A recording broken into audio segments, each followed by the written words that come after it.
Well, staying with the IEC, leaders of political parties have pledged to support peaceful campaigning ahead of the municipal poll scheduled for the 3rd of August. To this, they have signed a code of conduct. The signing of the code of conduct has been under the auspices of the Independent Electoral Commission. Well, the event will help contribute to a climate that is conducive to the holding of free and fair elections. The IEC said it is satisfied with the election preparations.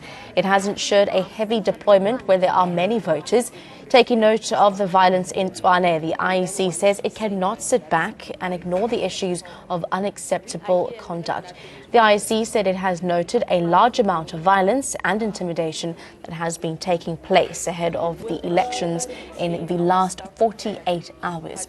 Well, the IEC called upon all political parties and candidates to speak out on such actions.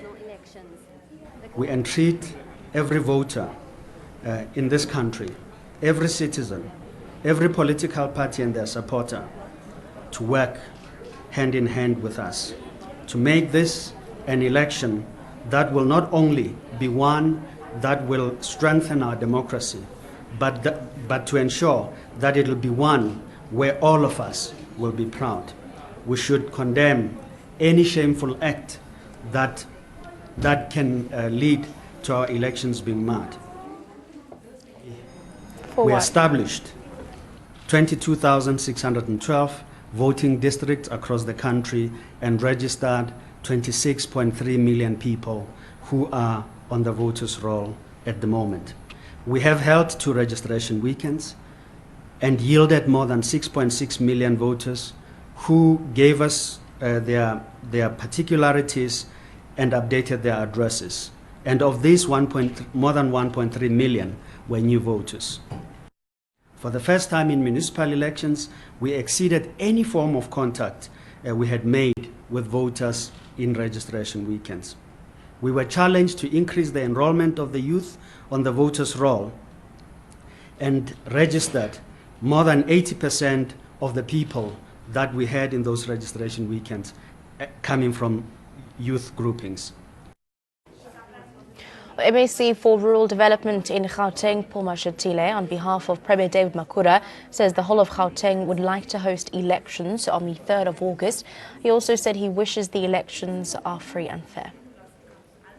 We remain committed to working with the IEC and the rest of civil society to ensure free and fair elections.